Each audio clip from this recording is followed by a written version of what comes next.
All right. We got 24 seconds. Hey, Don. Hey, Mira.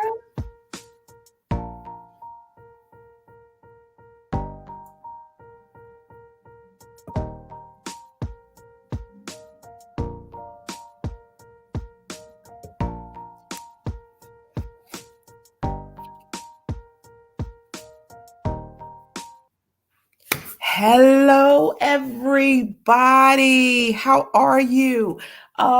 This is Lady G, and we are live once again. I want you guys to take this moment. We are live on Clubhouse. We are live across Facebook, YouTube. So you guys, wherever you are watching, please take this time to share on your platforms. And Clubhouse, you ping some people in there, press that share button, and have the hallway know that we are on. All right, guys. So listen. So it was last week, right? I think it was last week. We had a huge malfunction in this technology age. These things will happen, but we pick ourselves back up and we just keep on going. So I told you that I was going to bring back Arthur Jones. Now I need to tell y'all a little funny thing right now. So Arthur is back today. Now last week Arthur was with us, and I still don't know if you guys was able to actually hear us during the live, but I do know after the live there was no volume. And guess what? Today we have Arthur back, and now he can't get his camera to work. So this is just hilarious and lets me know that this is information that needs to get out. And the enemy just wants to stop it, but he can't stop this show, because greater is he that's within me than he that's within the world. So we're going to get this thing going and get it started. All right. Tonight, we're talking about the 2T's, trust and testimonials. Listen, if you don't know who I am, this is Lady G. I am a serial entrepreneur, but two things close to my heart is I am a funeral consultant and a financial professional. So I assist with during your time of loss, and I also can set you up well with retirement and insurance products. So keep that in mind. If you are someone without, reach out to me, and we can discuss your needs. Everyone's needs are different, and I'm going to get into that later. But guess what? I want to take this opportunity to have Arthur come full force, so that we don't have no issues tonight. Again, Arthur Jones is a trust professional. He is co-owner of the N. Jones Agency, and he is coming with 25 plus years of practical international business experience in the American, Asian, and European markets. And if you did not hear me say it before, he's the coin master. If you want to know anything about investing in coins, he is your man. And then I have those that are joining me today. We will have Siobhan joining us shortly. We also have Michelle. We have Vivian. And they're going to just share their thoughts when it comes to this topic of insurance and a trust. So without further ado, I would like to introduce to some and introduce to others Arthur Jones. Arthur, the mic is yours. All right. Hello, everyone. How is everybody doing this evening? I hope everybody's ready to move down the road to economic long-term generational wealth, because that's what we're talking about. You talk about trust, that's how you do it. I don't know very many people who can set up generational wealth without one. I have not seen it done successfully otherwise. Why the trust? Because it beats probate, it beats inheritance taxes, it beats all of these other people coming to usurp those things that you save, those things that you put aside for the generations who come behind you. Now, what I've done is I've developed a family code. Because I've noticed in a lot of instances, people dealing with trust, they don't have a code to operate by. The family code can be simple as complex as you would like it to be, but I started mine with simple language, like whereas we are family, we share a common ancestry, a common destiny. That means everybody tied into this, whether you like your cousin or not. We affirm the positive primary concerns of the family being the generations who come behind us. So it's kind of a list of bylaws for the family to operate by that helps us stay on focus to suspend our own personals for the long-term economic benefit of the family, because that's what the trust is all about. Never seen a U-Haul following a hearse. You cannot take it with you. I don't care what they tell you. It don't go well. There are people transfer stations. So yeah, you're gonna have to set it up so that it stays behind it. You can't have trustee or you can't have trust without trustee. So you gotta name somebody. That's what this trust is all about. Naming those things, putting those things in a proper perspective, in a proper order, so that all kind of weird people can't come at your estate thinking they can have a piece. Because that's truly what happens when we go down the list and we look at what happens with wills and we look at the probate process. All kind of third-party creditors, all kind of third-party usurpers, people who don't agree with what you said, feel like they got a right to come up and have a testament against that thing that you put down. And that's the one of the things that I kind of don't like about a will, because it can be contested. The trust can't be contested. I don't care who you are. If it's done in the trust that it's been recorded, then it is the law. That's the way it goes. I don't care if you like it, don't even matter. As a matter of fact, if you put in there, anybody who contests the trust will be removed from the trust. That'll get rid of them altogether. So, the trust, what does it do? How's it organized? Now, I personally like the irrevocable, revocable. So it'll be a revocable trust as long as you're building it. And then the minute you're non-compos mentis or not in your right mind, catch Alzheimer's or whatever the case may be, the doors slam on that trust and they lock close, and it can only operate that way. What it does is it, again, keeps those third-party people from coming in trying to usurp those things that you have taken and put to the side. So some of the language you need to learn is the grantor, beneficiary, trustees, executor, and executrix. Everybody got their own job. The grantor is the person who puts the trust together. Did I go too fast? Oh, okay. The grantor is the person who puts that trust together.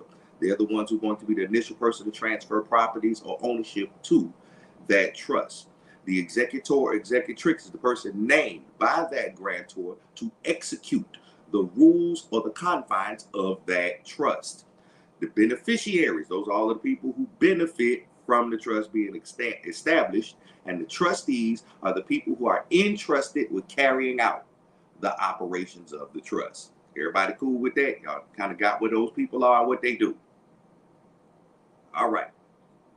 So your trust literally determines all of the powers you can grant to the trustees, to the beneficiaries, to anybody under that trust, any particular set of powers that you want them to have under the trust. So if you want them to be able to use cars, buy cars, but not sell them, you can point it out. Your trust determines, you literally point out the language of your trust. So under the terminology section, the term disbursement, distributions, and gifts are and can be used interchangeably to mean the shares which beneficiaries are entitled to or may become entitled to of the property of the trust. So you can point it out. If you want a disbursement to be different than a distribution, you can point it out right there in the language and make them mean different things. You are the law writer when it comes to this trust. The withdrawals by a grantor. So if you put somebody into a position and you no longer want them there, under your revocable, withdraw their tail. And you put in, all right, the grantor may from time to time withdraw any portion of the corpus of the trust. So anything we want to withdraw or move around, we could do that. Any properties we want to withdraw or move, we could do that. Any people we want to give them power to take it away, anytime you want to, you can, as the trustee or as the grantor of the revocable. Now that's why it's revocable. The minute it becomes irrevocable, it is no longer that easy, and it's not just the stroke of a pen in order to do or make these changes.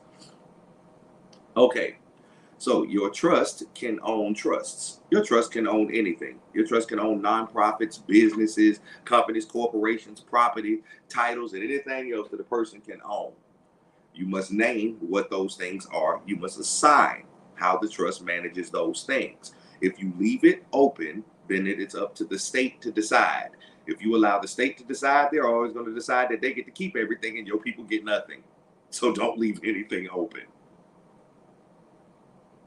Any questions so far? All right. So the resignation of a trustee. If you got a trustee in place and that trustee no longer feels like they can do the job, there's a process by which they resign. You have to point out what that is. If you do not point it out, then again, it is left up to the state. You don't want the state resignation, the dynamics to be in there. What if they say they can resign and take portions of the trust with them? Yeah, we don't want that. So we're going to put that language inside our trust that when we remove them, who they are removed by, how they are removed, why they are removed, and the terms by which they are removed. So is all of their powers removed, some of their powers removed, point for point, bullet for bullet. You have to name what they're capable of doing and not doing.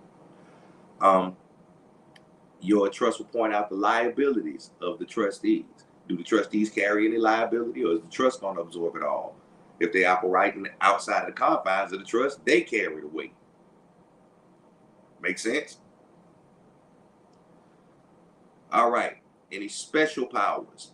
And special powers are if you entitle or you so feel as though your trustees or your beneficiaries can borrow monies on behalf of the trust. That's going to be a special power.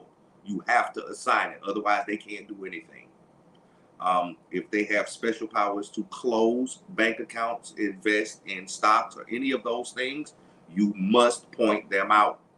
If you don't, because the trust is your law. If you don't point out they can go do it, they can't go do it. I don't care how good of a deal it is. I don't care if it was the cheapest piece of land with the biggest return. If you didn't point it out, they can't buy it. Okay, so we'll go down the power for them to use cash or credit in the trust name, extend credit in the trust name, or receive credit, because your trust will have an EIN number. So your trust can actually be extended credit just like any other company. It has a Dun and Bradstreet, if that's how you want to option it. And with it operating that way, you want to control who has the accesses to that credit through that trust. Every part got to be colored. All the lines got to be colored in, guys. We got to put all the pieces in this puzzle. All right. Would you like for your people to, excuse me, the power to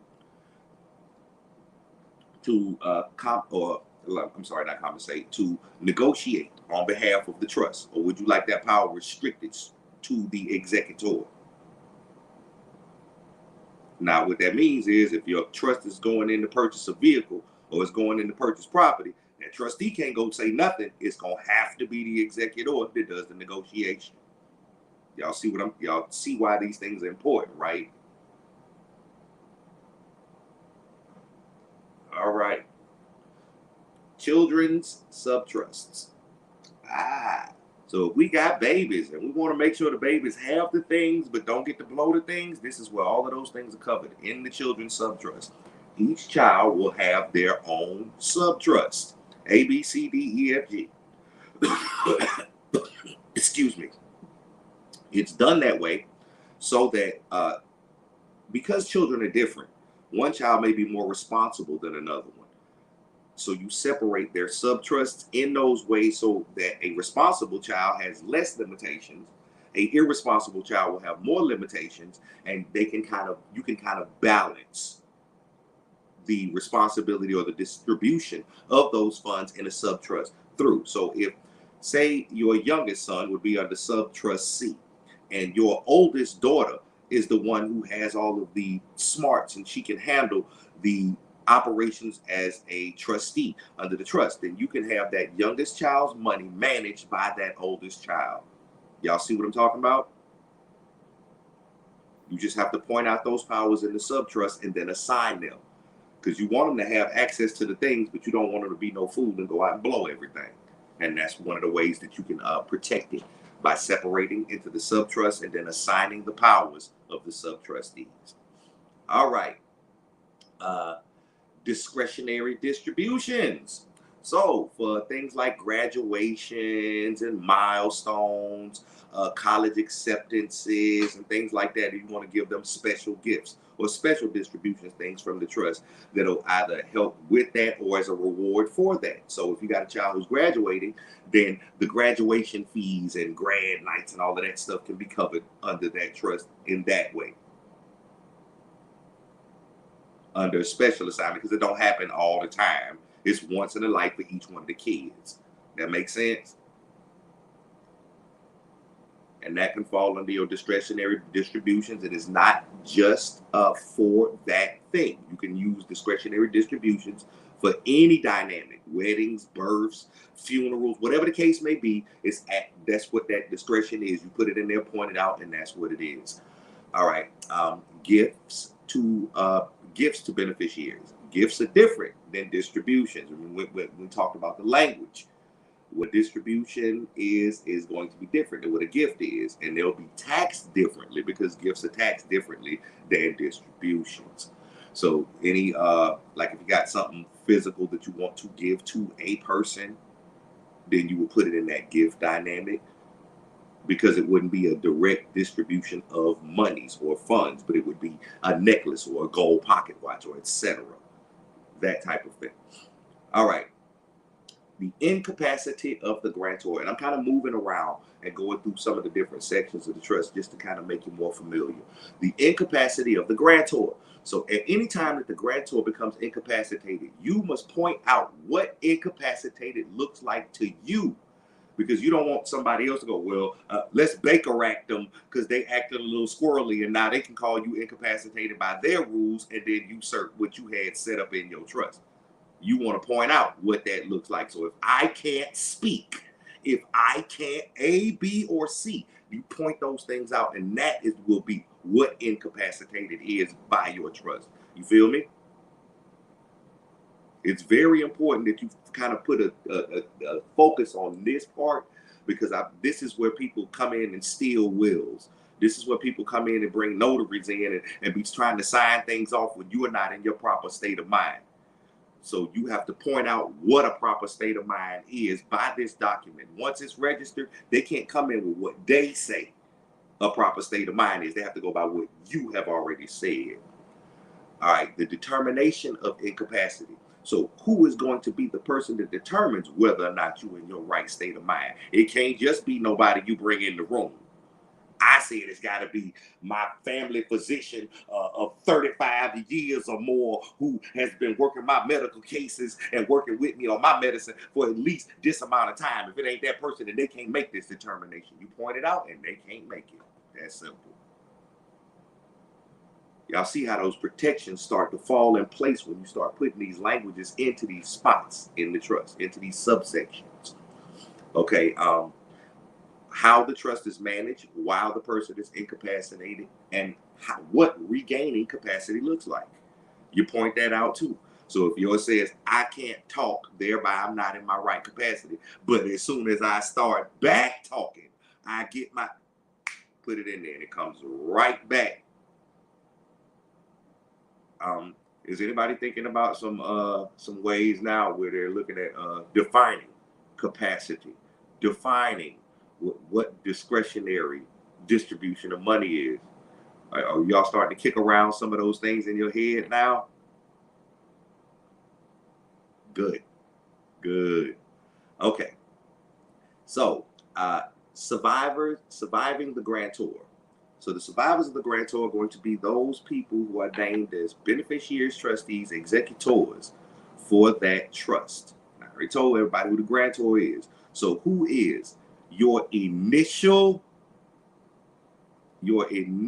executor? Everybody should start vetting that person now. We want to start looking who that initial executor is going to be, because that's going to be the person making decisions on behalf of those things that you have documented in your trust. Aww. She got the baby up there. Hey, beautiful. Hey. I know that's right. Oh, for everybody on Clubhouse, Shavar has the baby up on camera on StreamYard, so we all waving hey to the baby. Okay, I'm gonna get back to it. So, the priority of distribution.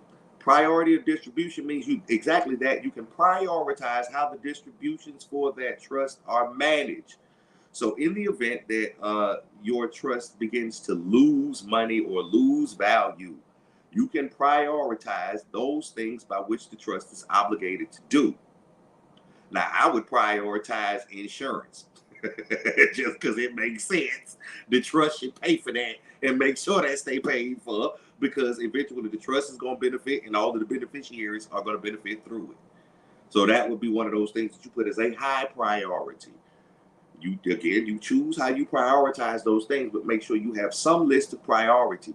Do not leave things up to other people to decide. When you do, they get to decide what they want. Now, how many people agree with what you decide all the time? Exactly my point. So, so we're gonna move down to the merging of trusts. So some places will allow your trust to own multiple trusts and merge those trusts together. So if you have a pre-existing, you can add that trust to a trust that you create, or your trust that you create can own the pre-existing trust, or vice versa. So you get a lot of option. You get a lot of leeway when it comes to trust. You get a lot of leeway when it comes to this stuff, because they want you to, they actually benefit you to set your conservatorships, to set your affairs in order, your estate. All right. Settlement of claims. I want to make sure I get to that right there. So if somebody brings a claim against your trust, how does that get settled? Who has the power?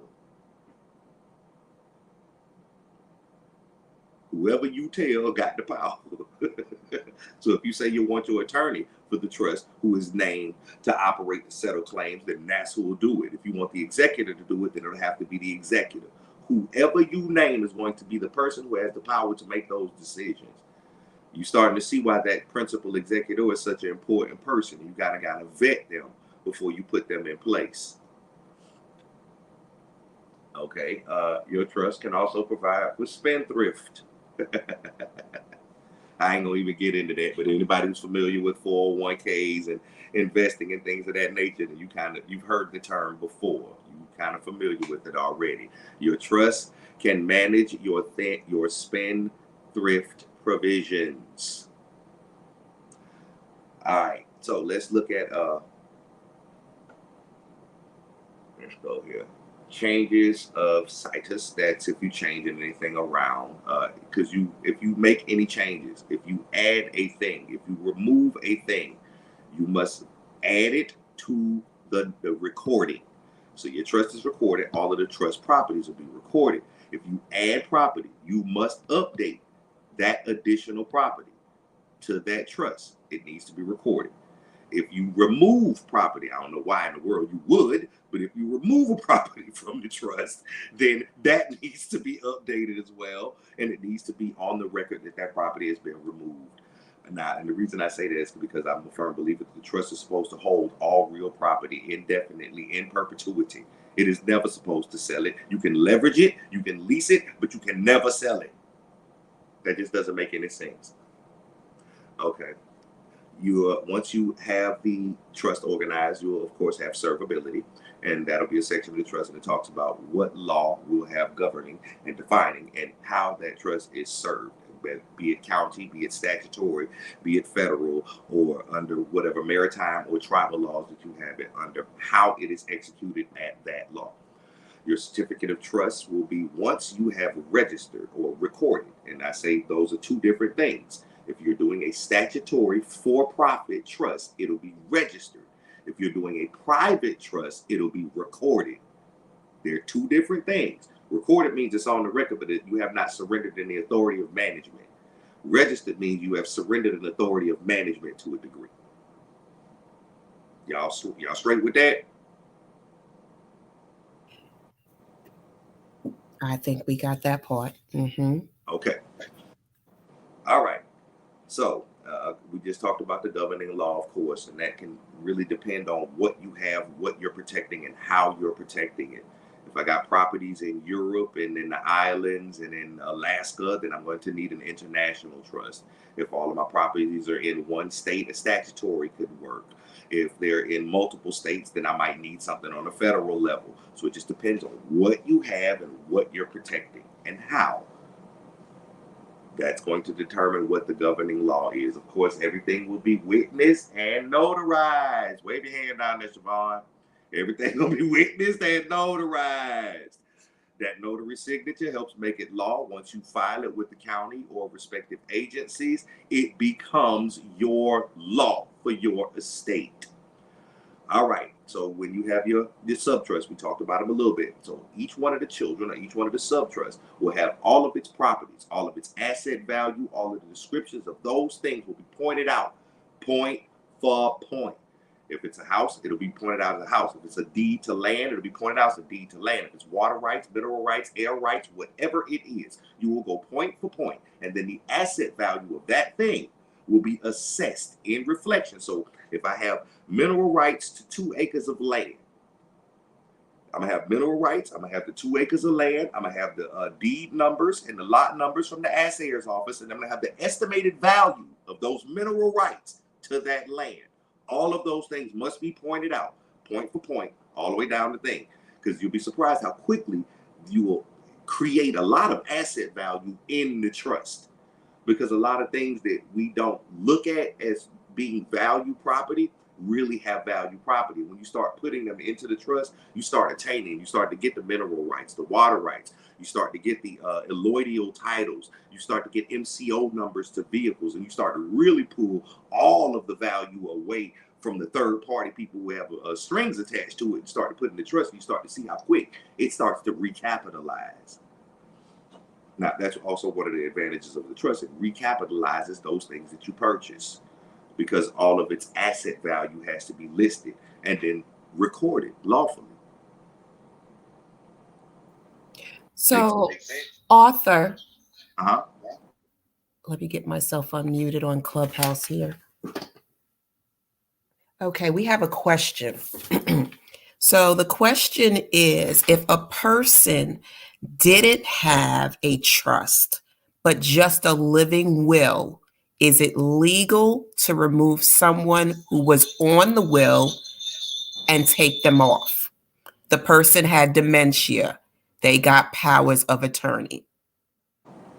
Okay. You can remove them, and that's what I was talking about the will that I have a problem with because a will can be challenged. So what happens is you can actually go to court if that person has dementia, but they have the power of attorney over that will and challenge based on that dementia because they're not in the proper state of mind to execute the clauses of the will. And thereby, you can literally challenge it in court, have them removed, and then have yourself assigned, and then go do whatever you want, basically. And you can also you could subpoena the notary because all the notary does, whoever signed that power of attorney, all we're doing at that point is verifying the signature. We don't go into legal. Siobhan, unmute so Clubhouse can hear you too. Okay. No, I was saying that if you wanted to, even with that, you could subpoena the power of attorney because at that point, all the notary is doing for that power of attorney document is basically saying that the person that bought me this document, I'm verified their identity and I'm verified it was never a forged signature. I don't have to verify the legal proceedings behind it because we are not lawyers. Exactly. So with that there, that's where you can pull, okay, well, this was notified. Yeah, it was notified, but you do have a secondary document, which is the actual will to back you up.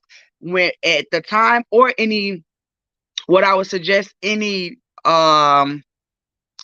medical paperwork saying when this person was diagnosed with this illness, because if that was the case, there's documentation from when the patient went to the doctor and they diagnosed them with dementia, Alzheimer's, whatever it may be. If that date of diagnosis and the date of that power of attorney is different from the date on that will, it's an automatic given. And what that's going to do is called invalidate the will. Then you run it through probe. That's the probate process right there, proofing the Well, will. it'll invalidate that power of attorney and Yeah. turn it back over to what was originally signed in the will before dementia kicked in. Yes. And the problem is if they not assigned and if they remove that power of attorney, there's no executor standing. You feel me? There's nobody to execute the clauses of the will. So that person's gonna have to assume that executive position once they have the person removed. Yeah, that's gonna be I'm telling you, it's just gonna eat up the estate. That's what it does.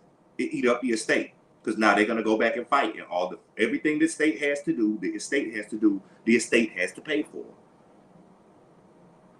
So it's just gonna eat up the estate, challenging it, going back and forth, running to the county clerk, running to your attorney. Yes, it's gonna eat it up. Sylvia, did that answer your question? Yeah, that's why I say put it in the trust because they can't challenge it. So if this happened like a few years ago, I mean, is there a timeline?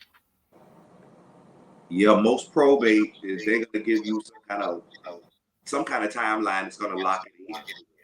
So if you have cleared the probate process, then all the decisions are made. If you have not and you are still actively in the probate process, then you can fight all day.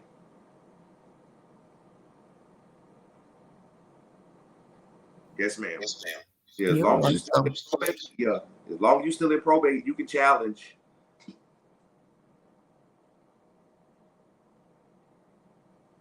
You guys continue to put those questions in the chat room, and we'll get them to Arthur. All right, continue on, Arthur. Now, she just brought up a really good point. So these are the dynamics by why. This is the why behind putting the trust in place.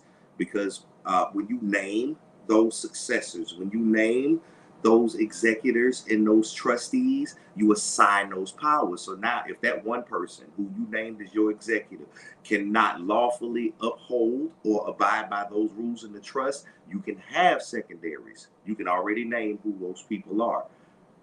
Does that make sense? And you want to have to kind of stack it up. Let the people who you put in these positions of authority, let them know what they're going to be responsible for.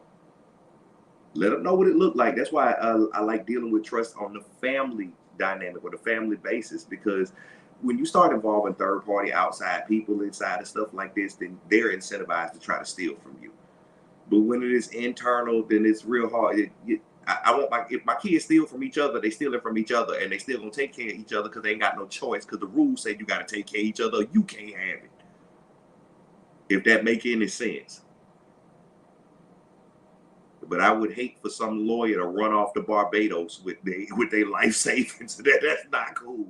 That's just not cool. So yeah, we want to put things in place to keep those type of dynamics from happening. And when you're dealing with the right state of mind, that's why I covered that like that. You really want to point out what that looks like. What you say the right state of mind is, because again, you don't want somebody to come along and be like, oh well, grandma ain't been to church in the past 3 Sundays. Let's bake her actor. No, we're not doing that. No, we're not doing that. Because you'll be surprised when it starts coming to estates, and when you put money in play, people get really squirrely. They start acting strange. Yeah, so you want to make sure you kind of cover a lot of these things beforehand. Sit down, take your time with it. It is not a rush. It is not a sprint. It's a marathon. I've seen trusts hundreds of pages. I've seen them as detailed as covering the great-great-great-great-grandchildren's funeral in the family mausoleum. I've literally seen them go that far. How far down the road do you want to go is really the question when you're dealing with it. When it comes to trust properties, I personally think people shouldn't own things. The trust should own things, and the people should just manage them. Because any other way, you're going to deal with that third-party liability. And nobody wants third party liability. Nobody wants the debt collectors to have first position on anything. I don't know about nobody else. I don't.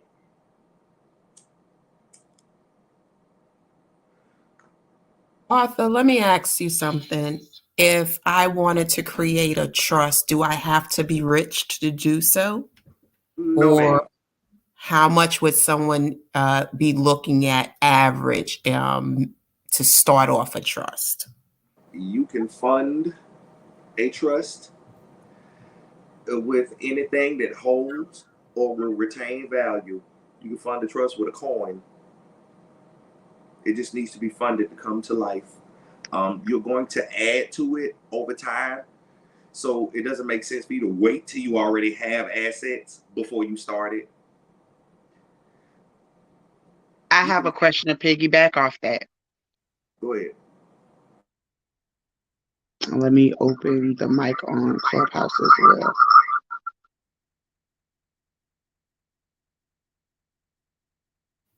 Okay, so you say don't wait. If you're putting the trust in a family name, but you purchase the asset to fund the family trust in your personal name, how does that work? It's called a transfer of trust. So what'll have you'll do is whenever you bought a thing, you got the bill of sale, you got the receipt, you got something with your name on it saying that you now own that thing. When you transfer your properties to trust, there's literally a document you're gonna fill out, notarize, and it's gonna have all of the serial numbers and the bill of sale and all that stuff gonna be attached to that document. And you're gonna transfer your ownership of that thing to the trust ownership of that thing. That simple. And then once it is filed with your trust, that thing now belongs to the trust. And you manage it. Don't own it, just manage it. Just maintain it. Did that help? Yes, sir. Okay, yeah, because I don't want anybody to sit around waiting because people are like, oh, you gotta have $1 million to start a trust. No, you don't. Oh my God. Don't let nobody tell y'all that. That is one of the biggest lies out there. And it keeps people from really planning their estates. I tell you what, if you wait till you get $1 million before you start a trust, you're gonna have a hell of a hard time keeping your $1 million. I pose to you, if you start your trust first, it'll be easier for you to get to $1 million in your trust. That severing of the civil liability between the person and the asset is how you end up keeping it. Buy a house, put it in trust. Now you don't sell the house, but you leverage the house to buy another house. Guess what? You can't lose the house you already have. And when you bring the new house on board and add it to the trust, now your trust has two houses. That makes a lot more sense than waiting until you got 3 or 4 houses before you start the trust. Have a liability on one of them and lose everything. That don't make any sense. And I also want, you know what? That brings me to another point. The reason that these attorneys and these lawyers don't want to tell y'all about these trusts, or they want to disenfranchise you or discourage you from starting one, is because they make their money off of probating estates.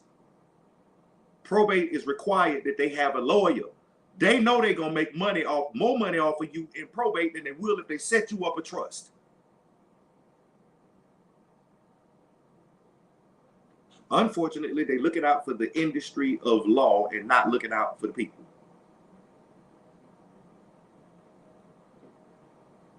And that's not a jab at attorneys, but y'all know what I'm talking about. If you in the room and you listening, or you listening to this later, y'all know what I'm talking about. Probate required by law. It requires that you have an attorney to handle the estate. The trust is going to be alive from the minute that they fund it. The minute it is funded, it's a living document from that point on. It's already active. You don't have to wait for a person to pass or for a person to become incapacitated for the beneficiaries to benefit or for the executors to execute the things under that trust. I know it sounds kind of bad, but more attorneys should be doing a lot more trust work. They should be helping a lot more people establish these trusts for their families.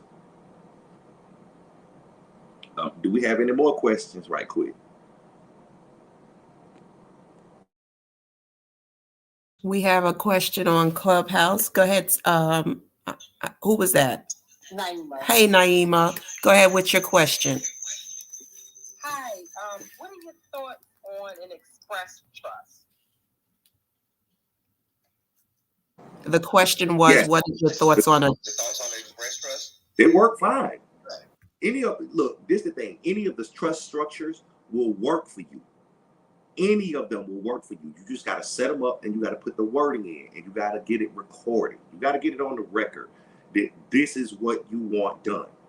Because when you're dealing with trust law, you're dealing with some of the oldest unchanged law on the planet. These people ain't changing this stuff. They keeping it in place because it's how they keep the things that they have generationally.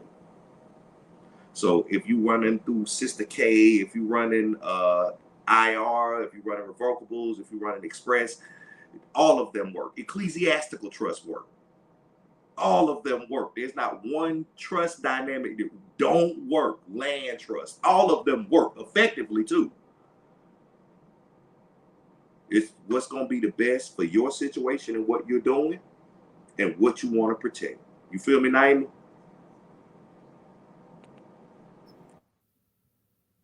Go with. Okay.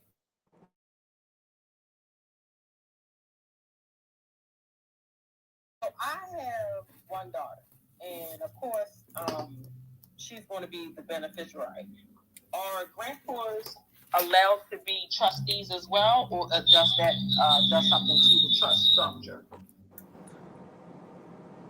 No, ma'am. You can be the grantor and the initial trustee. Yes, ma'am. You can be the grantor and the initial trustee. Again, it depends on what you're doing and what you're setting up. Now, for the grantor trustee dynamic, that may depend on the state that you're in. If you're doing a statutory or what law, you're defining law. You feel me? Because you pick the defining law to trust. So if you pick a defining law, a statutory of Tennessee, now you got to fall under what Tennessee say. But if you running under a tribal, so you running under a Cherokee treaty, now you run under what that Cherokee treaty law say, and that's different than what anybody state say. You feel me? Yeah, so it's what you define as your law operating, because you put it under common law, and now you walk anywhere. So it just depends on what law you use to define it, and that's the law that's gonna bind that trust. And I don't care what nobody say, they're gonna have to follow it. If they don't, like I said, messing with a trust is what sent Bernie Madoff to prison. You don't get to play with trusts at all.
Well, my mom, I encouraged her to get one for the home that my dad left her, so she just created one, and I'm on my way to create one for myself. So I just wanted to know a little more about, like, different things I asked and all. Do you have the Weiss handbook?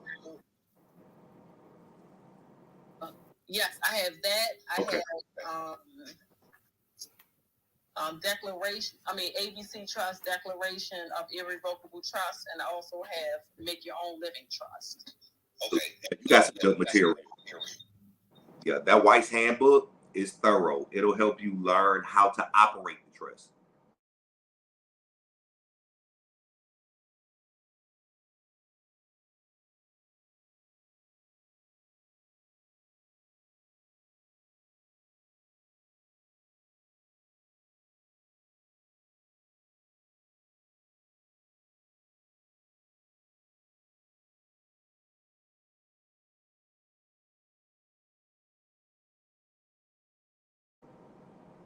I'm sorry, I'm not unmuting both of them at the same time. My bad. Okay, yeah. If we got any more questions, we want to clear up some of this haze. We want to open up this thing so everybody can see clearly what this trust does for you. Because everybody, once you get it, it's like insurance. It's a must-have. You need it. It ain't what you want. It's what you need. Arthur, I do have a question, and I'm asking on both platforms. Question is, even if I set it up for my kids to, is there a way that I can have it automatically enter additional generations after I'm dead and gone? Yes, ma'am. Yes, ma'am. Point it out. You want a bloodline? You can point it out by bloodline. So every child coming into the family has to be one proven by blood to be part of the family. Once they are, then A, B, and C will happen. They'll fall under the generational subtrust that you got set up. And that'll take, if you have a family section, then all of the family sections will apply to that child for the early childhood development, education, all of those things, those rules that you have set up, them things apply to that child. But they got to be blood to do it. Now, if you want to adopt the child and bring them in, you have to point out exactly what that looks like. So if your great-great-granddaughter decides she want to adopt 2 children, you're going to have to point out in the trust what that look like for to bring them children in under the trust. Otherwise, they're going to be excluded. When it comes to So based lives, marriages, any of those events, you got to point out what that look like. You gonna bring them in or not? If you are bringing them in, what does it look like with them coming in? In the case of divorce, so say 2 generations down the line, one of your children gets married, brings a woman in, she's part of the trust, and then they get divorced after 15 years. What happens? Does she have access to trustee dynamics? Does she have access to beneficiary dynamics? Do the children have access and not her? What does that look like? Let's paint that picture. Because I personally, wait, but if we said we did it by blood only, mm-hmm. only like say if that's my great great great grandson, he's automatically inducted into the trust because of heritage. Yes, His children with whomever are automatically inducted into the heritage, yes, not the spouses, at girlfriends, or all. baby mamas. None of them. None of them. No baby daddies, no boyfriends, no husbands, no wives, nobody. If it ain't blood, you don't get in. If that's what you put in your trust, that's what the law say. That part. So, and that's why I say it's real strict how you do it, because you can actually determine who your children marry. Let's get deep. I said you could determine who they married. The whole arranged marriage thing. Now, second question. Say, like you said, if my granddaughter, for whatever reason, God forbid, and she couldn't physically have kids of her own, is there, when you say letter it out, she couldn't physically have kids, but she did adopt. Those are her kids. She got them from birth. The adoption is sealed. No one is coming back to say, "Oh, these are my children" or anything. However, she did it. Those kids can be added as well because she wasn't physically able to have her own. Yes, ma'am. Yes. Yes. You have to write those provisions though. So in the event, and the language could be something like, oh, in the event that the blood relative of the family is unable to bear children naturally and chooses adoption, than A, B, and C. What happened? Those adopted children, after so many years of being raised by the blood family member, can be introduced or brought into the trust dynamic based on A, B, and C. Because you ain't just going to bring no hard head anybody's in there. They got to be proven too. Nobody gets to come into this with no ulterior motives or no extra plan. That's not how this working. You are protecting all of the generations. So we can't have one child and their decisions affect all of the other children and all of the other generations. You feel me? So we got to point out what those rules are. And if you, yeah, they can bring them in, but you gonna define exactly how they come in there. Otherwise, they don't get in. If you put blood in, blood out, that's exactly what it's gonna be.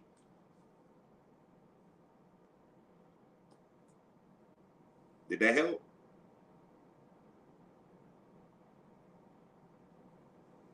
Yes, sir. Okay. Yes, I want to make sure. Yeah, we want to be very clear on these things. And when I say yes, the arranged marriage, it's a thing. You can determine right down to who they married. That you are not qualified to ask for my daughter's hand in marriage if you don't accomplish A, B, C, or D. You ain't got to come to me to get vetted. I've been gone 20 years, but you don't get the trust say, no, it's not working. And the executive will tell you, no, it's not working. So basically, I can say if you don't come with that 25 million scratch off ticket, you can't get my baby hand. Yeah, for real. Yeah, you really could. And if your baby wants to go along with that jerk with the 25 million scratch off ticket, then they can come from under the trust and go out there and be out there in the world and let the world beat them up if that's what they want to do.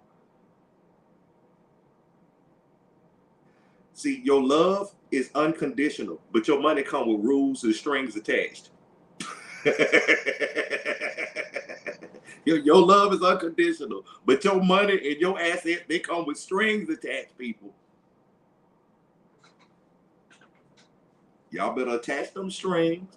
Y'all ain't doing this for nothing, and you don't want to see it gone in one generation, do you? That is not, yeah. Yeah, that's not what we doing this for.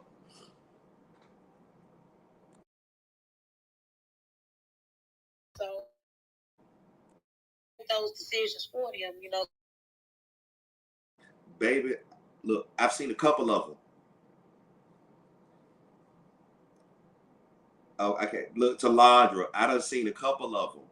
I've seen a young man go through $48,000 in 2 months. I've seen another young man go through $250,000 in less than a year. Absolutely nothing to show for it. Why? Because no rules were put in place on how he accessed the money and how he got to spend the money. So he just tricked it up.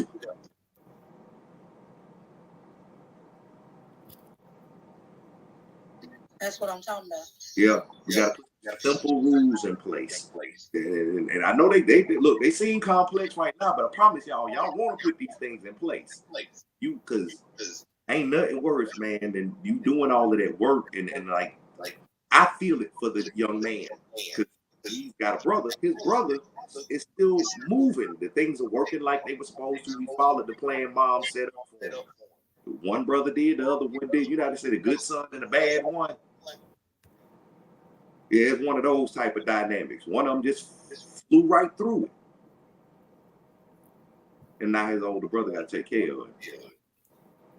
We got to stop these type of dynamics. That's what these documents, that's what the trust is for.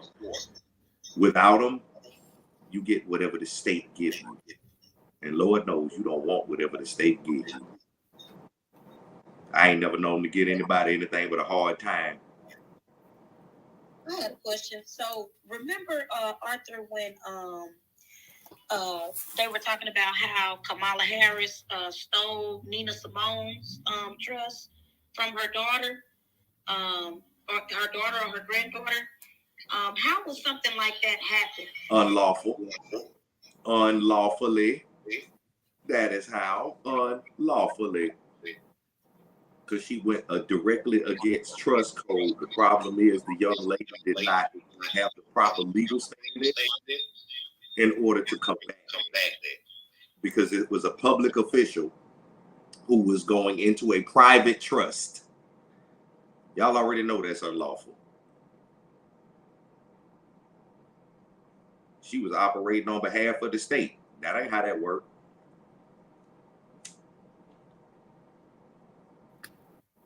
Coastal said, yes, she did. And went back and read about it. I was like, oh my goodness.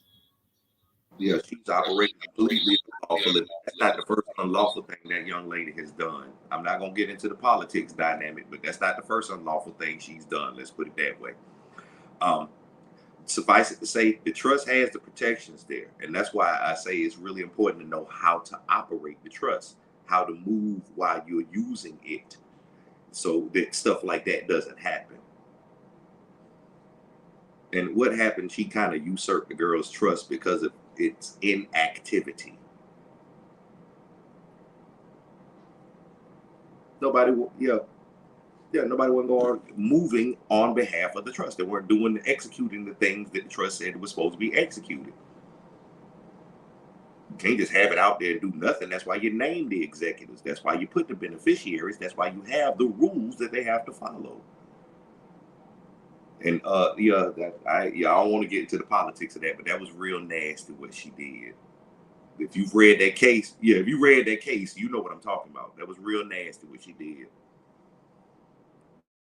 Okay, how can you accuse somebody of stealing from the trust when they the damn trustees? That doesn't make sense.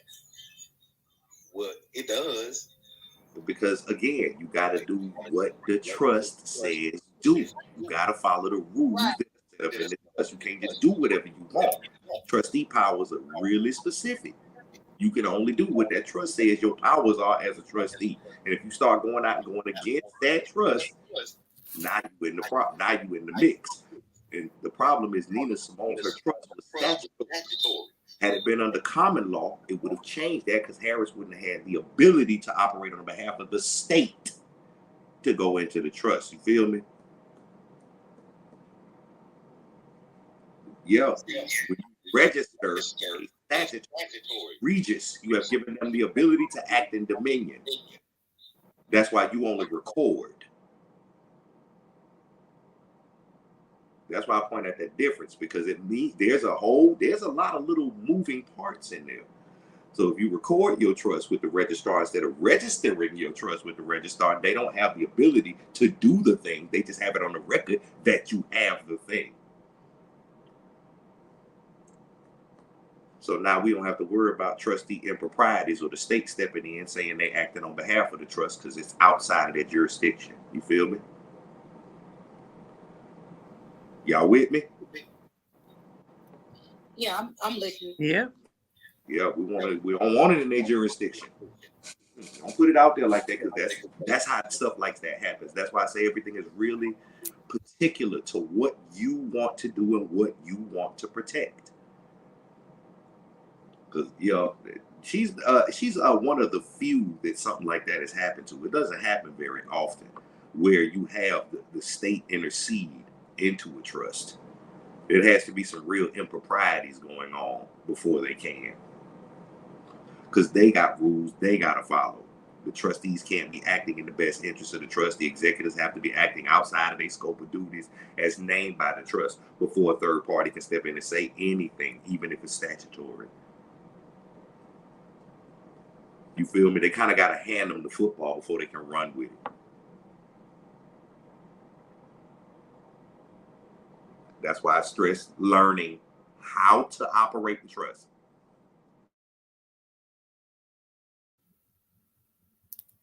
That's great. I just wanted to say that Naima said just have it recorded. That would make sense. Yeah, just record it. Don't register it.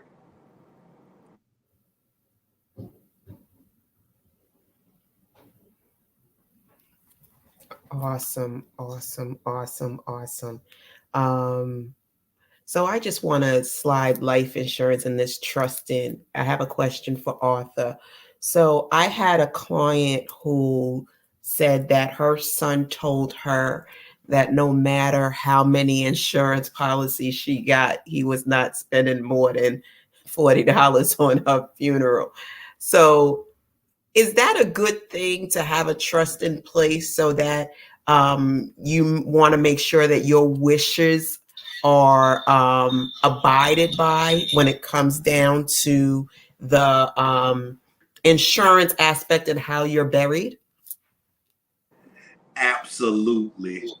Absolutely. In your advanced healthcare and your final wishes, you make sure you point out everything you want, and you point it out the way you want it, and then you put your policies aside to pay for whatever you want.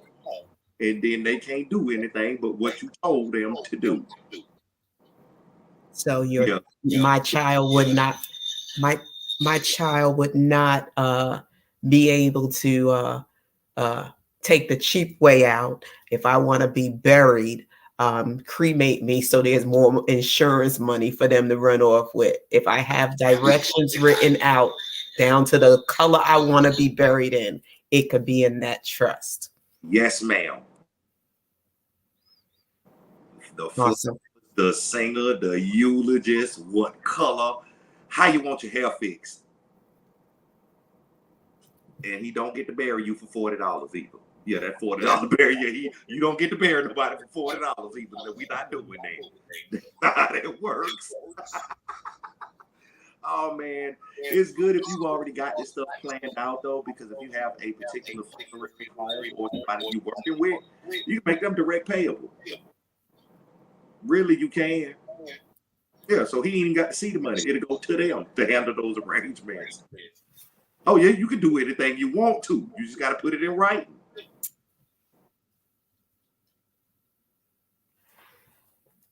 This has been an awesome, awesome conversation.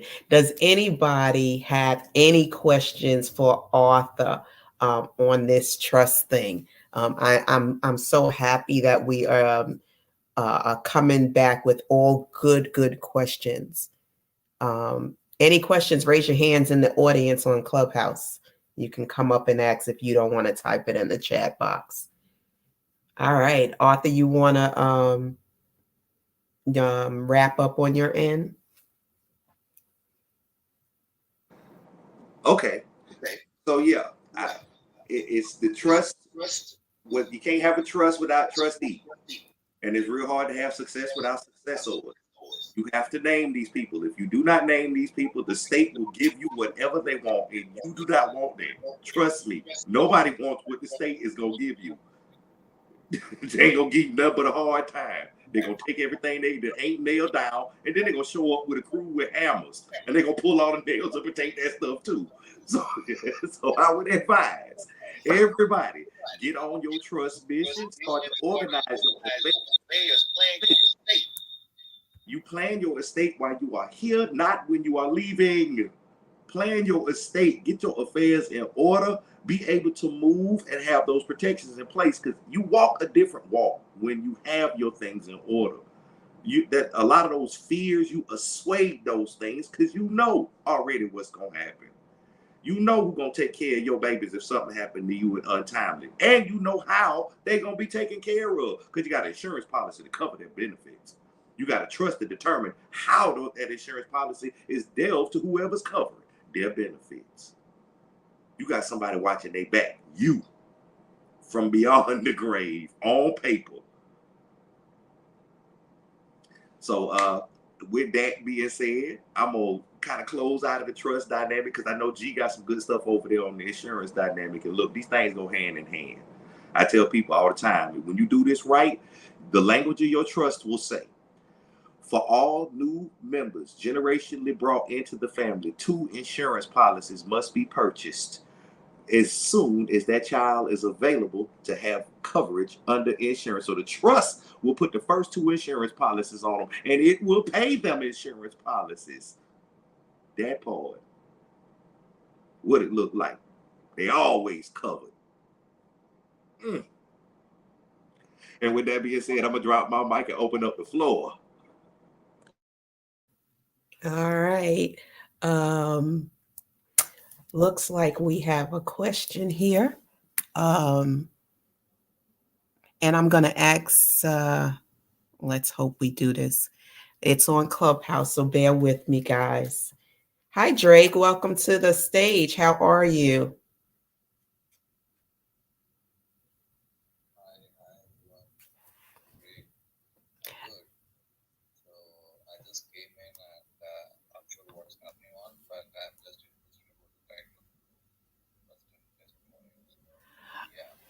Okay, so we are coming down to almost an hour and 10 minutes.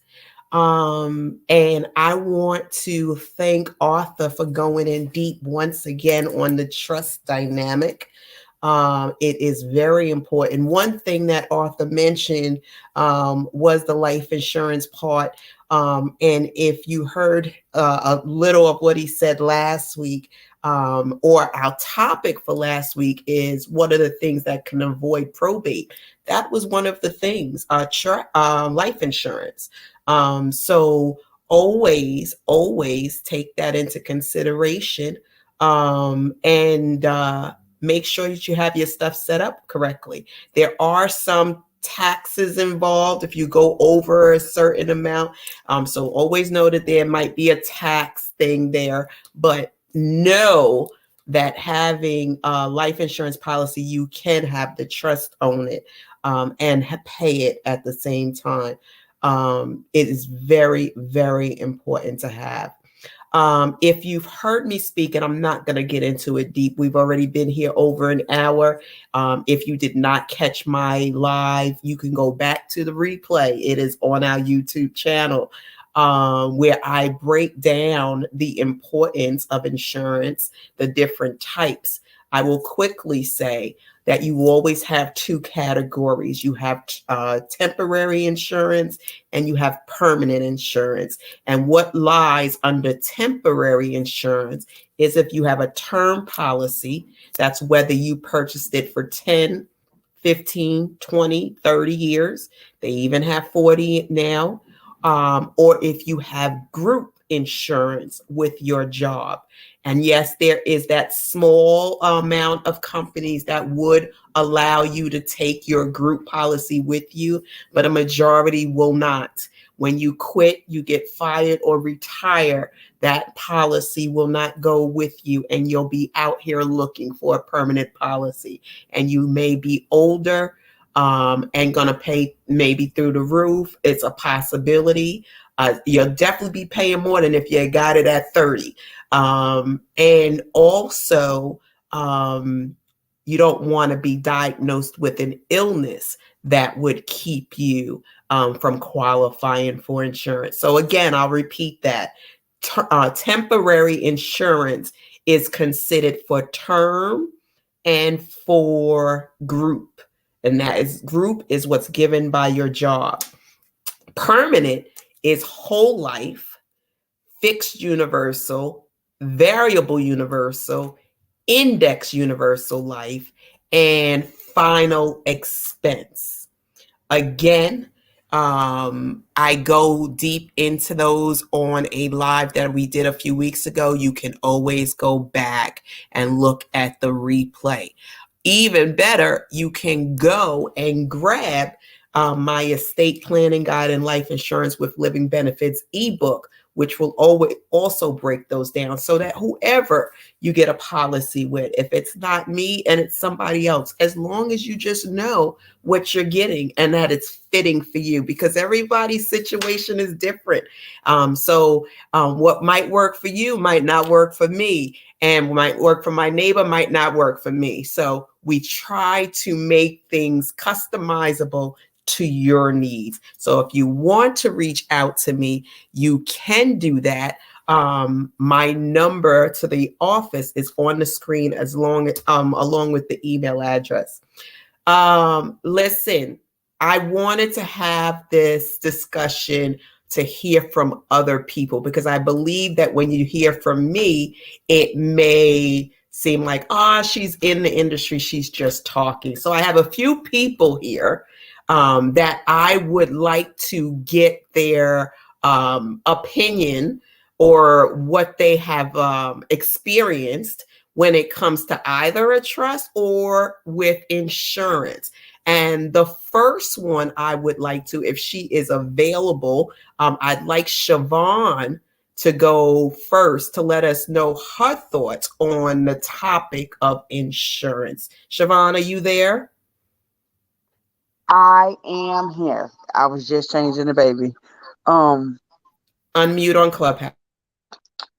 okay, give me a second. Where's my club? Yes, I am here. I'm here. I'm here.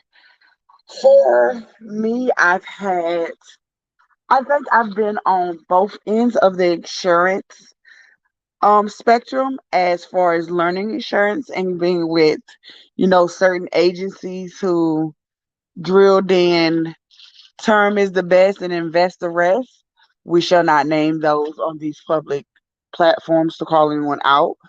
Um, from even my time, dealing with Arthur, learning the back behind the scenes with the trust, getting my kids trust set up for myself, getting it funded, going through the process, learning all about it, even with you to show me what I had before and wasn't working. And I realized when it comes to insurance, not only is the right insurance agent a good thing, because what I learned, most people sell you anything, whether you can afford it, whether it's good for you, whether it's good for your family or your children in the long run.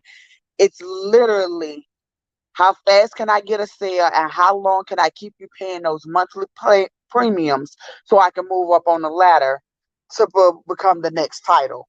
They don't care if it's actually good, if it's going to help you in any way, if you can benefit from it anyway, if it's just you're another sales tactic to them. And they'll tell you anything. Oh, yeah, this is best. Oh, whole life this or term, by the time you invest this, and it was just so much. Even from doing the test myself, and I learned insurance, and something didn't sit right with me, so I never finished it.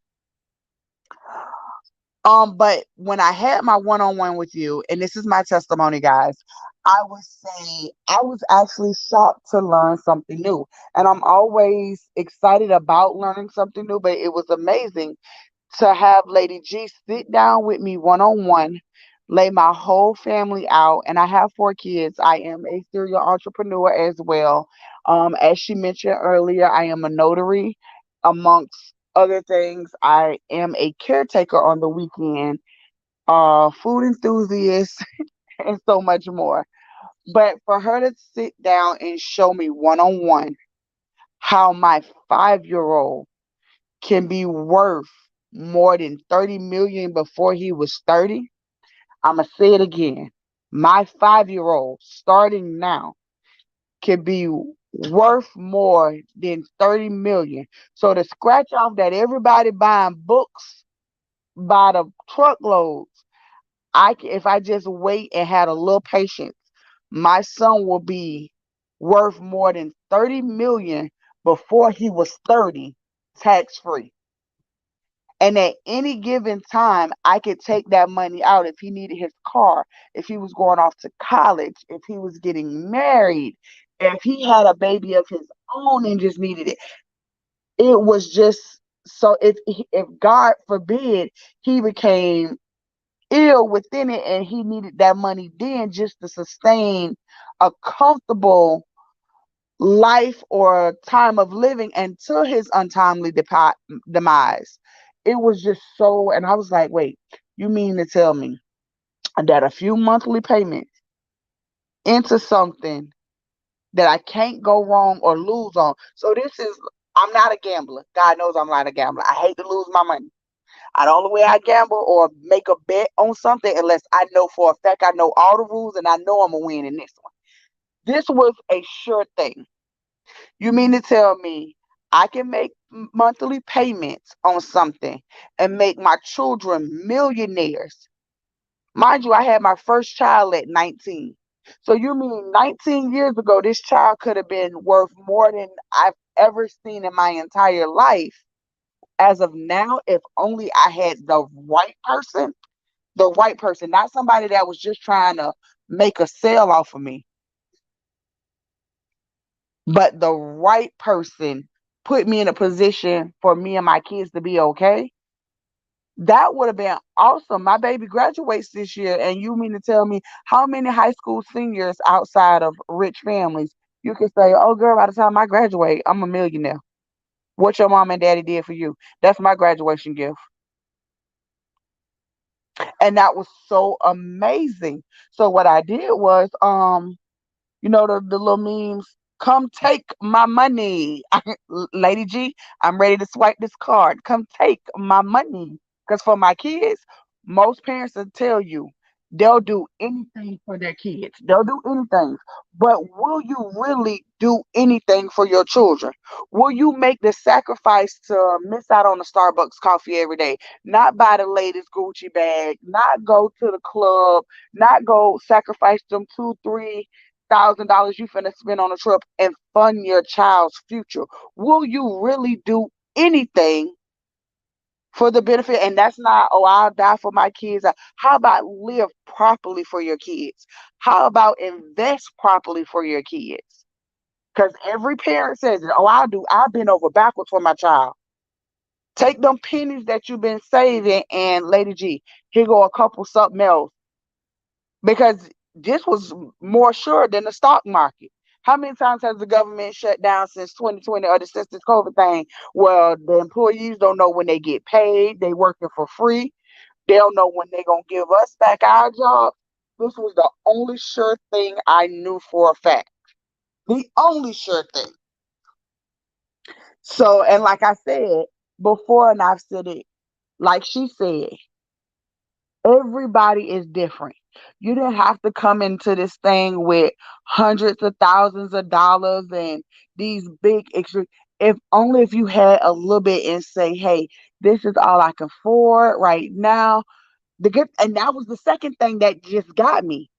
Even if I didn't have the money, and God knows I was blessed at that time when it was just timing. It was God and it was timing that made it all play out. Even if I didn't have the situation I had to put my kids in the place that I just did, it was the availability and the options to say, I only got a little bit, but I would take this little bit to start something. And you know what she told me? Even if that was all you had, you can always come back later and get more. You know how that sounds? I can always come back later and get more. Most people don't want you to get $20 from them. And then if you have to come back and get another 20, they aggravated. They already aggravated, they gave you the first 20.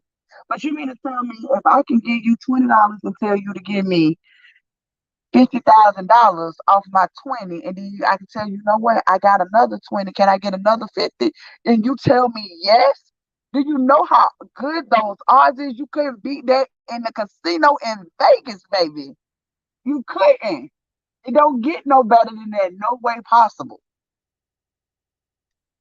It don't. And I was just, even with hearing the stories and testimonies of some of my fellow friends in this room, it was like, I did the one thing I think every parent should do, even with down to purchasing her end of life, because no one wants to have that conversation about death. And we've all been brought up, oh, be careful what you speak into the world. You know, the power of life or death lies in the tongue. But if you're positive and you're moving and stepping in the right direction, nothing bad can happen to you if it's not all. I mean, it's just impossible because your steps have already been ordered. And if you move in the way that they have been ordered, then everything will fall into place anyway. You won't have those secondary worries and stress. So I know now when it's time for my 5-year-old to go off to college, that's one thing. I don't have to worry about the college plan, even if he don't want to go to college. Even if he say, Mommy, I want to be a block builder. I want to build ABC blocks for the rest of my life. Guess what? I can start him an ABC building block business with his own money and be okay and not have to worry, oh Lord, my baby didn't go to school and this boy talking about he wanted to be a dang on block. Oh Jesus, what? No. Baby, build all the blocks you want. Build every block in every color and every shape along with it. Long as they learn the ABCs. If he say, Mommy, at this time I got my first baby on the way. Okay. Well, since you got your first baby on the way, let's go ahead and purchase this house so my grandbaby can have somewhere decent to stay. That way you can take them out of your house and never put them in an apartment. They don't know what an apartment look like. They have the bragging rights to say, when I left my mama house, I moved into my own, something I own. No, no, no. And I would correct that. I'm gonna do it the Sterling way. I'm gonna do it the Arthur way. Something I have access to, but my family owns. But it's still mine because it got my last name all over it. Something that my baby will have access to and still own because it has their last name all over it. So that was my thing from it. It's not to, I've seen it from the good, the bad, and the in between. I've seen it from being someone's tactic just to move up. I've actually got behind the scenes and tried to learn it for myself. And I guess the way it was pitched, it made me uncomfortable to step back from it.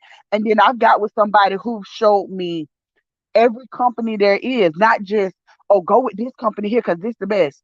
No, I'm gonna give you everything, and she laid it all out on the platform. This for this budget, this people. Now you choose to do with your money. My thing is everybody pockets. I can't judge nobody pockets, and I can't spend nobody else's money. But what I can do is give you some suggestion. Now, if you choose to do it or not, that's up to you. But you can only be mad at yourself at the outcome because while everybody on this side of the table celebrating they earnings, and you looking like, well, why I ain't got none? Because you chose not to follow in that path. But for me, she laid it all out. She didn't force one option on me. She let me see everything for what it was and let me make my own decision, which her opinion I did value because she had a wealth of knowledge to go with every situation from, you know, my kids having health issues, me being a little overweight, whatever the case may was, she knew how to come at it and maneuver it with whoever she was working with. And that was the one thing you could tell from somebody who's using you as a sales tactic just to move their stuff up a ladder than somebody who's looking out the benefit for you and your babies. But in that one, now before I keep preaching on this line, I'm gonna give it back to Mother G, and I land this plane.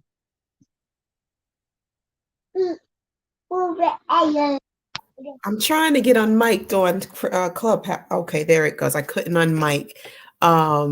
Wow, Siobhan. Wow. I appreciate you. I really do. I mean, I it just touches my heart when I hear from somebody that I sat with, and to know that you listened. I just heard you listened, and you just came across. It touched my heart, and I so appreciate it. I really do. And before I get emotional on that, I do really appreciate it. I want to take the time now. Is Vivian available? I am. I am. Thank you All so much. right. I want, I'm yes. a get a little emotional too, and it's crazy because we either take life for granted or we wait until it's too late, and it's unfortunate. But we always say we can't do better if we don't know better. But what if when you do know better and you start learning better, you know, it's really up to you to decide what difference are you going to really put into it because there's no, we plan so much how we're gonna try to move throughout our day, or we try to plan, for the next day, or we plan even our routine of how we're gonna get dressed, how we're gonna apply our makeup, how we're gonna try to drive to work or whatever. You know, and then you hear, oh, tomorrow's not promised, but what are we really doing about it for the tomorrow of our kids? Planning and doing all this business stuff really doesn't make sense if things are not put in order. And I know one thing for sure, and it gets me emotional too, because, sometimes when things unexpectedly happen and we get an illness or we get an accident and we don't have things in order, at that point, it's too late. It is way too late, right? And even after that, we're still trying to push and we're still trying to make it through. We still don't know the outcome, right? So at a blink of an eye, when we could be here today and tomorrow we're gone, the last thing that I want to do is stress anyone else grieving me and worry about burying me. Worry about how my kids are going to be taken care of. What are they going to be getting into if I'm not here?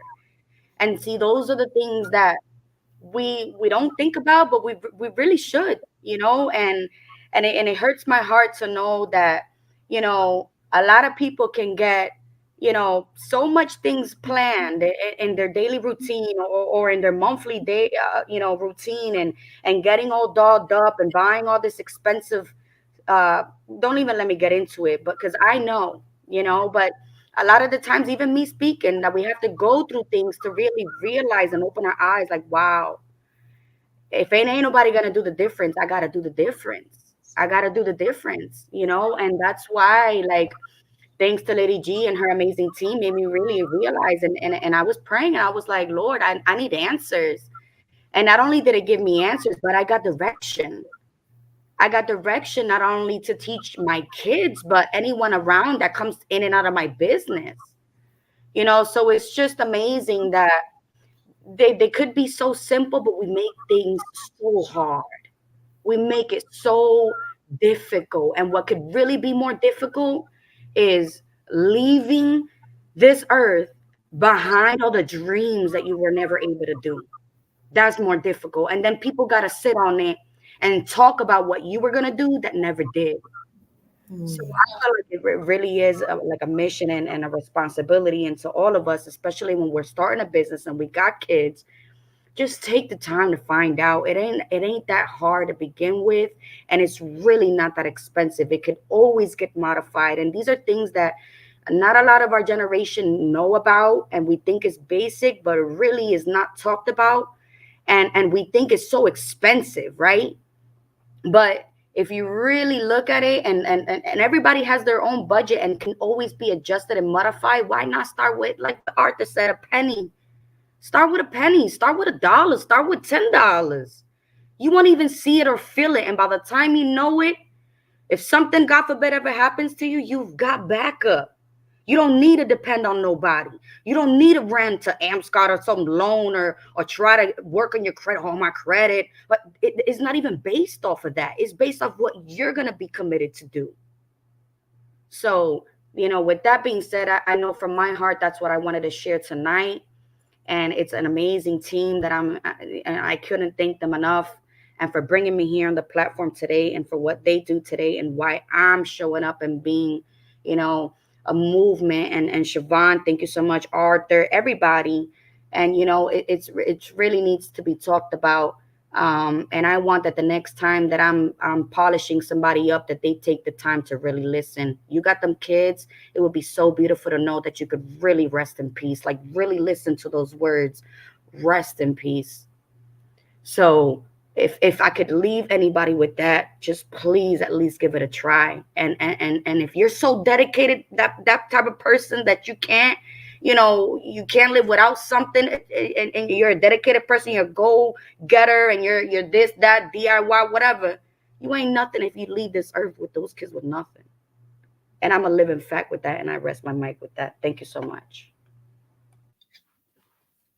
Wow, y'all are coming full force today. Wow, I really, really appreciate that, Vivian.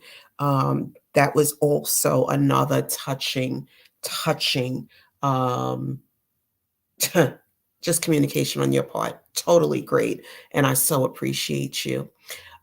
Next, we have with us Michelle.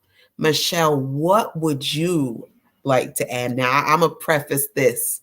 Michelle is, she's right along with me on this thing called life and insurance and funeral consulting. So I would love to hear what your thoughts are, Michelle. Go ahead. You can unmute. All right. Thank you guys for having me on this platform. I really appreciate it. So basically, what I have for you is God has given me a ministry, and the ministry involves, He's given me permission to go out and to teach and tell his people that it's okay to plan for death, that death is not this horrible thing that society has made it out to be. Um, of course, when we lose a loved one, it's a really hard thing. And we go back and forth in our minds. What are we going to do without that person? How can life go on and everything? And yes, it's a horrible feeling. But at the same time, if we're prepared for that time, it really does make it a lot easier. So, because God gave me this ministry, of course, I can't go out and teach and tell people about end of life situations without having my own business in order. So that prompted me. My husband and I are both retired. And so this prompted me to get on the phone and make some phone calls. And in doing so, because what I was calling, I'm in the process of making my will and getting my end of life everything in order. So in order to do that, one of the things that I needed to have for my folder is, our life insurance policies and everything about the policy and everything that's in place. So because we're both retired, that caused me to have to call the company that services both our companies that we retired from. And so in doing so, I found out that my husband's employer did not have me insured, right? And so that was a very unfortunate thing, but I thank God that I found out ahead of time before it was too late, before my demise came and my family go to contact the insurance company and find out, hey, we don't have any coverage on her. And so what happened is okay, my husband worked for this company for 30 years. And during the whole time that he was working, I was definitely covered. But what happened is when you retire, there's certain companies that service the company that you worked for, service all of their, end of life situations, the insurance and everything. And what happened is they switched companies.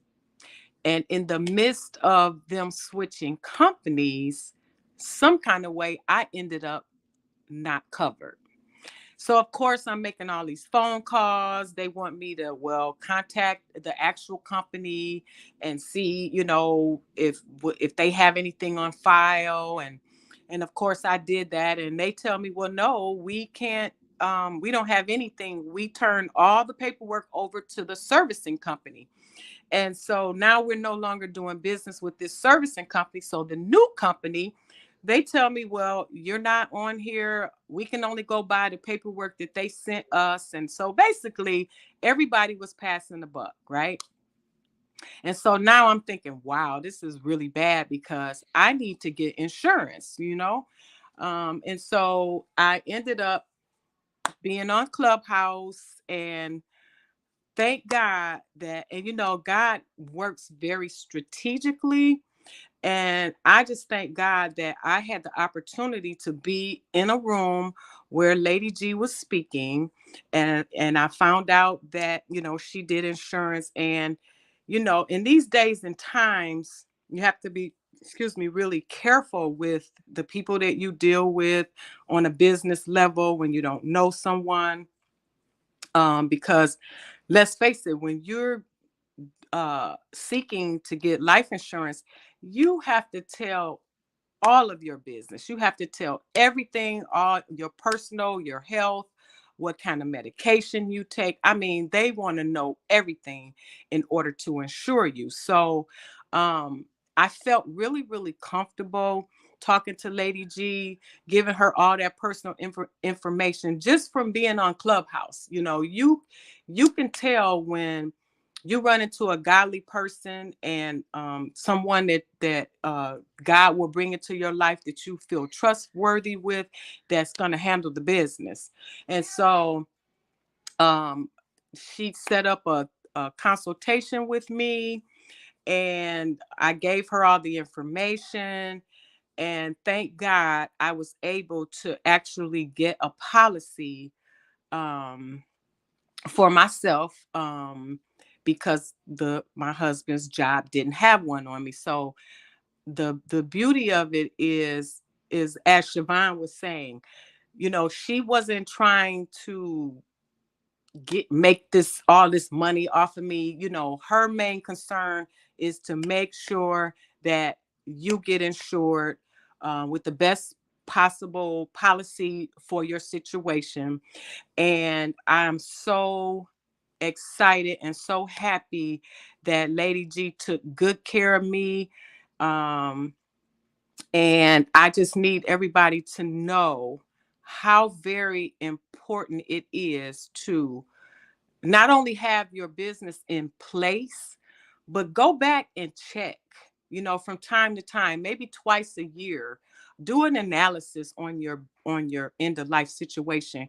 Contact the companies and make sure that the policies are still in place, because unfortunately, even though I'm thinking that this money was being withdrawn from my husband's retirement, like once you retire, it's kind of not the same as when you're actually working, because you don't really get your pay stubs and see, okay, they took this amount out for insurance, they took that amount out for dental and all that kind of stuff. So it's kind of not in your face like it was when you were working. So it's my suggestion to everyone that always check on your stuff, maybe twice a year, go back and visit it and make sure everything is in place.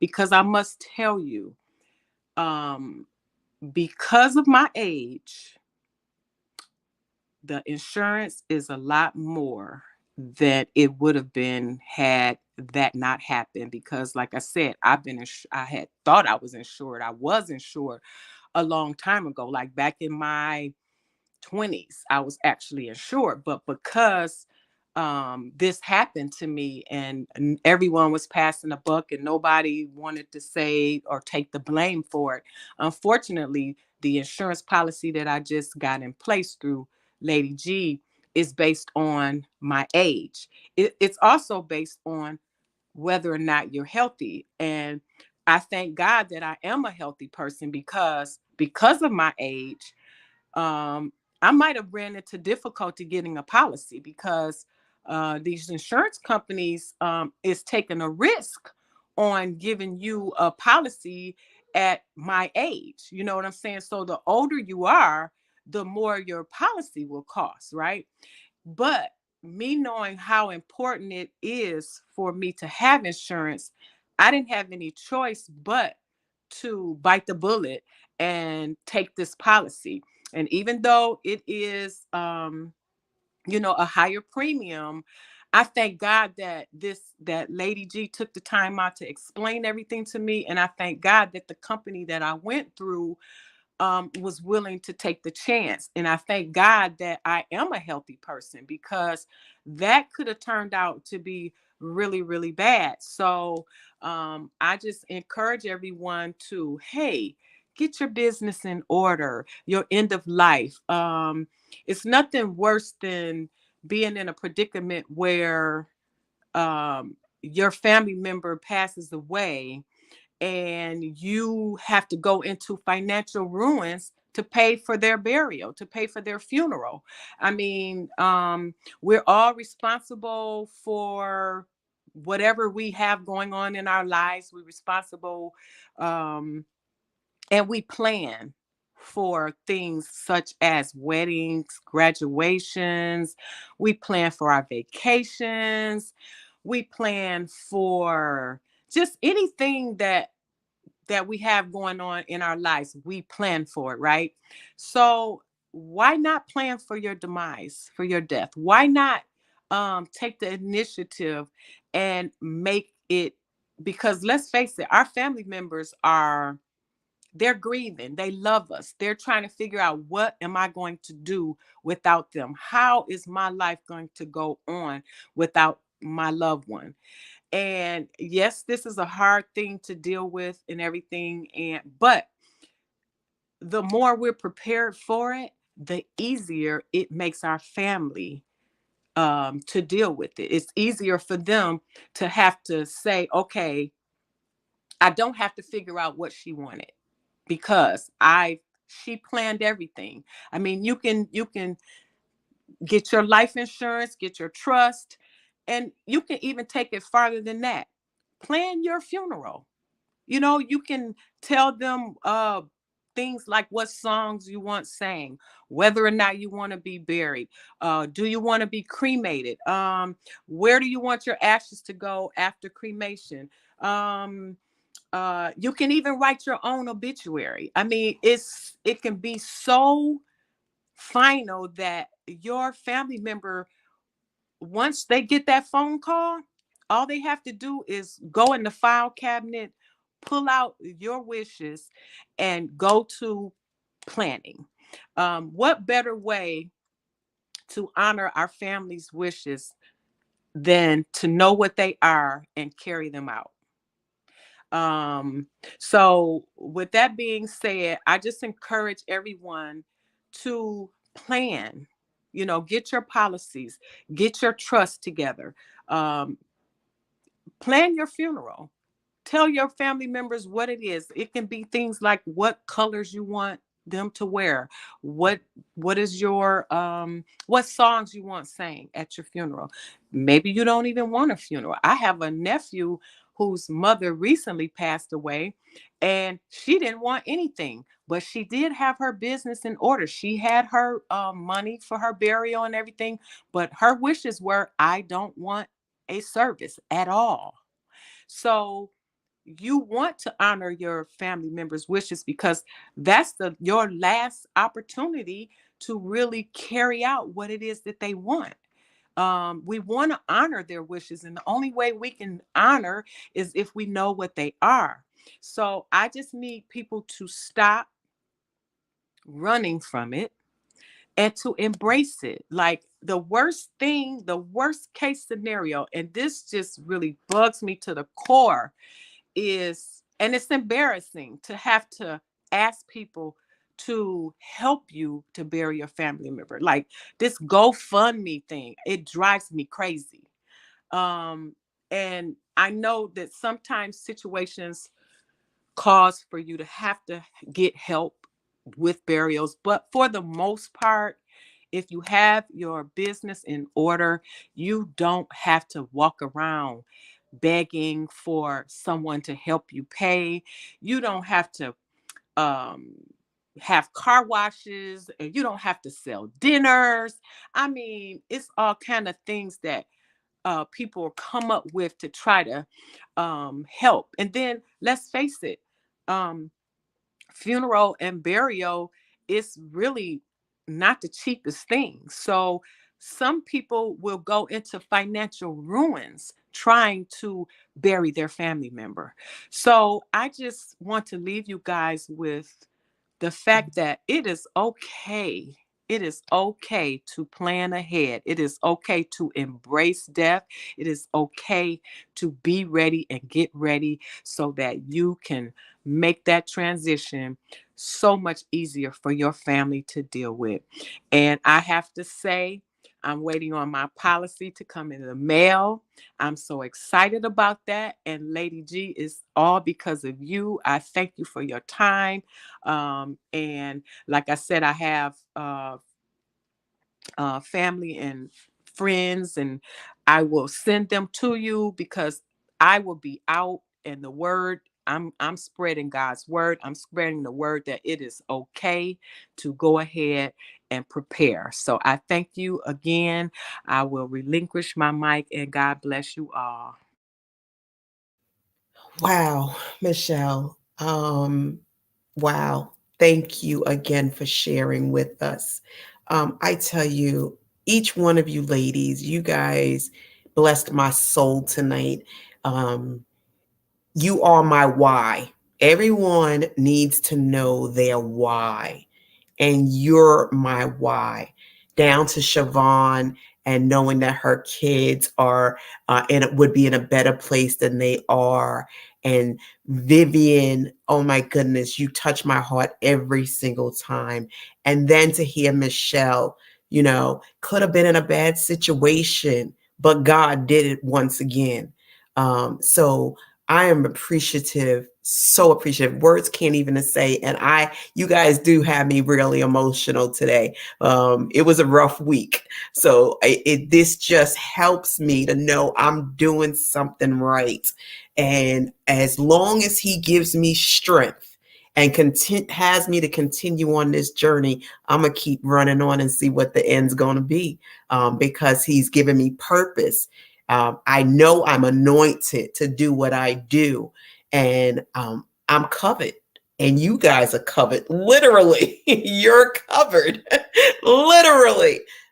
So I really appreciate you guys. I appreciate you so much. I know it's not easy coming on these lives sometimes, but I thank you for being vulnerable and wanting to share your story with others. And I do hope that the seed that you planted today will change somebody's life that may have been on the fence on whether they shouldn't get. But I know you planted the seed, and I know that God is going to give the increase, so that he gets all the glory. So, all right, guys. So this is what we're going to do. We're all going to go back over to Clubhouse, and we are going to shut the live down on the other platforms, and continue this over in Clubhouse. I appreciate every single one of you guys. Love you. I love you, Michelle, Vivian, Arthur, Siobhan. Love you guys Love as you well. too. For having us. Thanks again. Hey, I just want to point out I was looking at Unmute on stream. Unmute so they can hear you. I said I was looking at cardboard coffins. It's a name. Him in this cardboard coffin. Lord Jesus. Everybody. Thank you, Lady G, for having me. Thank you, Vivian. I appreciate you, Queen. I really appreciate all my queens and kings today. So we're going to carry this party over to Clubhouse. Those that can, that's where we're going to go. But for those that are streaming now and on Facebook and on YouTube, and those that might watch the replay, you know what I like to always do. I pray the blessings of the Lord be upon each and every one of you. May he cover you with his precious blood, touch you from the crown of your head to the very soles of his feet. And I do bind illnesses and diseases, and I pray against everything that would want to rear up in that body, because he made it, he can heal it. And I curse the root and the seed of every formation that may want to try to come about. But I know that everything is going to be all right. So I pray the blessings of the Lord. Have a great night's rest to all those. And the next time I see you, I pray that you are better off that day than you was today. Why? Because the best is yet to come. Shalom, everybody. All Shalom. right. Good night.